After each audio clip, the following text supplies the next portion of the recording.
Ciao a tutti amici, qui è Betricarico, questo è il mio canale Comprensibile Universo e l'argomento di oggi sarà una serie di esercizi utilizzando il limite notevole limite per x che tende a 0 della funzione seno di x fratto x. Ricordo che la dimostrazione di questo limite, quindi il suo calcolo, è stato svolto in un video precedente. Andiamo ad incominciare.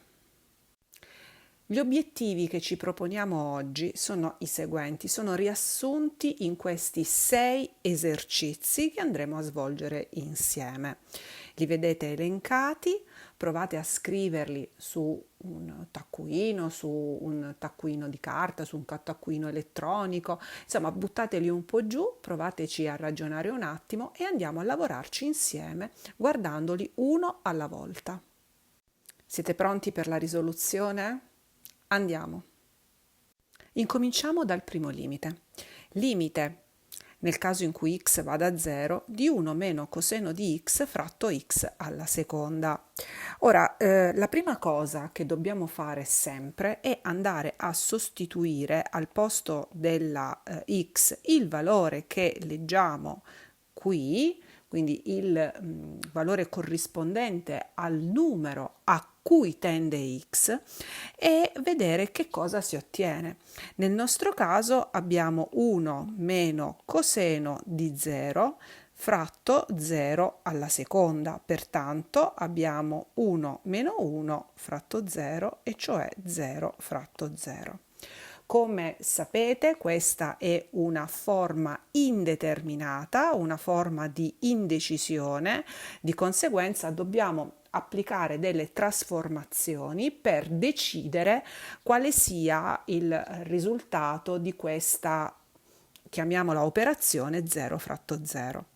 E allora cosa facciamo? Qual è lo stratagemma che possiamo andare a utilizzare? Scriviamo di nuovo il nostro limite, così come ci viene fornito dal testo, e moltiplichiamo il numeratore ed il denominatore per una stessa quantità. Così facendo noi non cambiamo assolutamente il valore dell'espressione, perché se noi moltiplichiamo e dividiamo numeratore e denominatore di una frazione per una stessa quantità, è come se moltiplicassimo l'intera frazione per 1, quindi sostanzialmente non cambia nulla nella nostra espressione.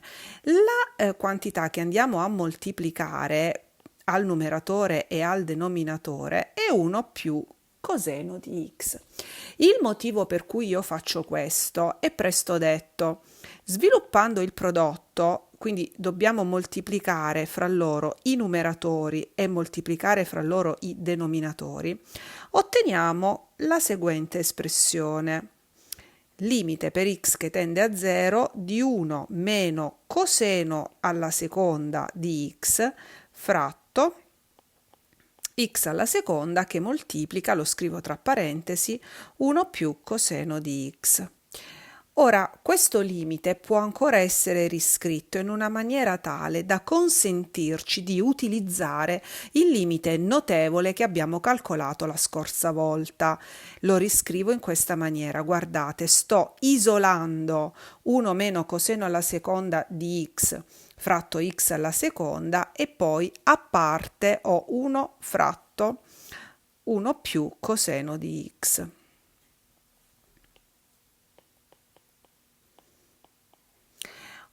Ancora dobbiamo osservare che il limite per x che tende a 0 di 1 meno coseno alla seconda di x fratto x alla seconda altro non è se non il limite di seno alla seconda di x fratto x alla seconda. E questa funzione in realtà, guardate, è moltiplicata per 1 fratto 1 più coseno di x. Sappiamo che il limite della funzione prodotto, in questo caso abbiamo effettivamente una funzione prodotto, è uguale al prodotto dei limiti. Il primo limite è quello che abbiamo calcolato la scorsa volta, cioè il limite per x tendente al 0 del seno di x fratto x tutto alla seconda mi dà semplicemente 1 per Il limite per x che tende a 0 di 1 fratto 1 più coseno di x vale 1/2. Quindi il risultato di questo primo limite è 1/2. Stai attento quando risolvi questo limite, perché ci sono dei piccoli problemi di scrittura. Ricorda che il coseno alla seconda di x, vedi il 2 dove l'ho messo? L'ho messo vicino al simbolo cos. Ricorda che questa espressione non è la stessa cosa del coseno di x alla seconda, dove vedi il 2 messo e posto vicino alla x, che è l'argomento del coseno. Quindi stai attento quando scrivi, stai attento, stai attenta quando scrivi il coseno di scriverlo nella maniera giusta. Risolviamo il secondo limite, anche in questo caso andando a sostituire al posto della x 0. Naturalmente, scusatemi, alfa e beta li considero numeri diversi da 0. Come dicevo, vado a sostituire al posto della x 0, ottenendo anche in questo caso la forma indeterminata 0 su 0. Andiamo a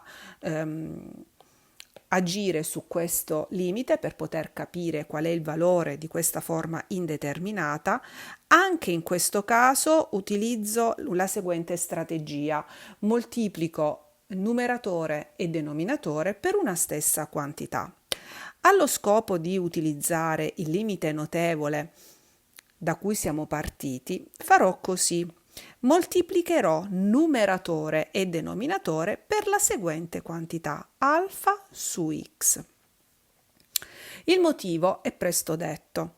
Osservate come viene a trasformarsi questo limite. Lo posso riscrivere in questa maniera: limite per x che tende a 0 del seno di alfa x fratto alfa x per alfa x fratto beta x.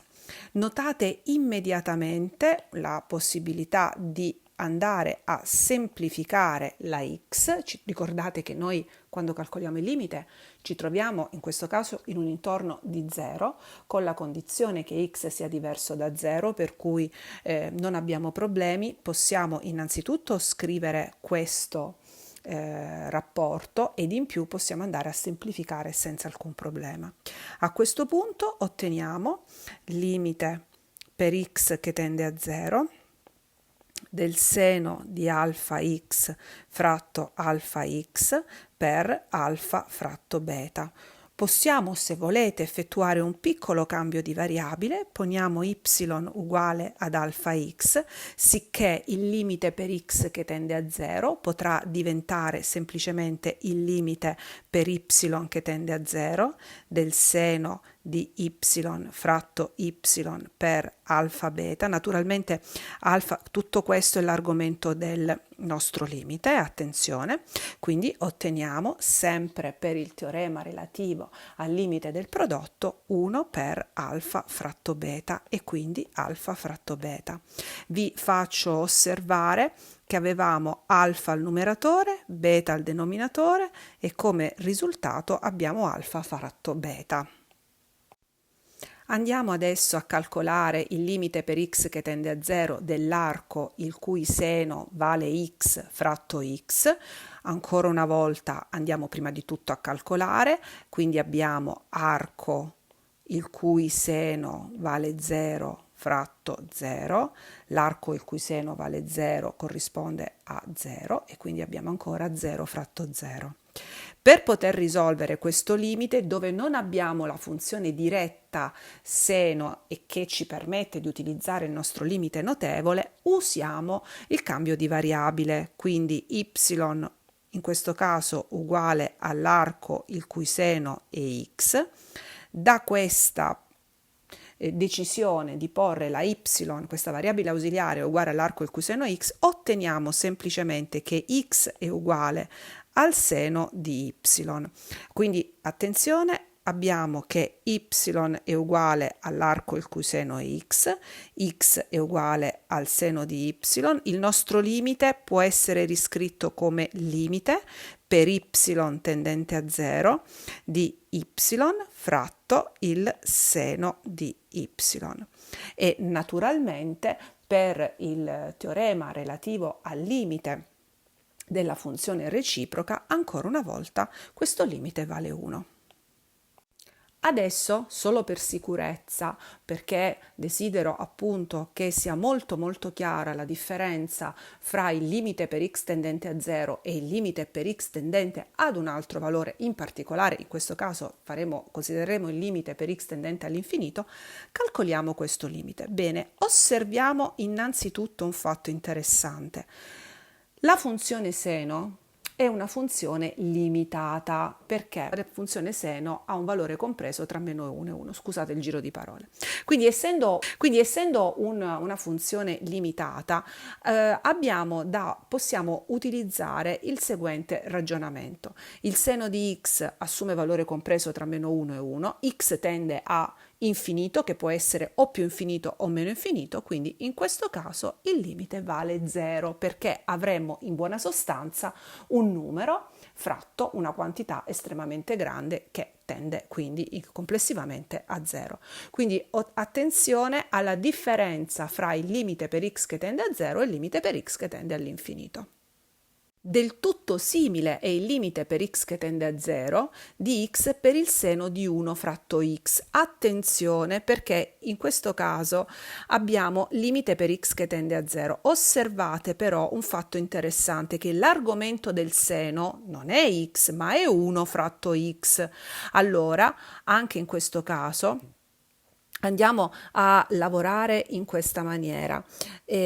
Possiamo innanzitutto andare a fare un cambio di variabile, poniamo y uguale a 1 fratto x, quindi il nostro limite diventa limite per y tendente all'infinito.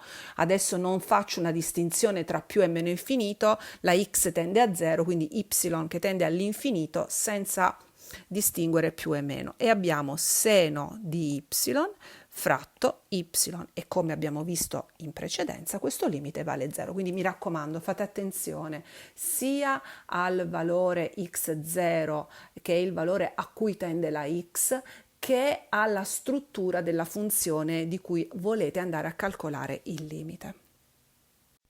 Per ultimo andiamo a calcolare questo limite, dopo naturalmente aver verificato che abbiamo ancora ottenuto la forma indeterminata 0 su 0, e sulla base di quello che ci siamo detti in precedenza. Mettetemi nei commenti il risultato che ottenete per il calcolo di questo limite, e vi assegno anche quest'altro limite molto simile al precedente, tranne che vado a considerare il limite per x che tende a 1 del seno di 5π fratto 5πx fratto il seno di πx.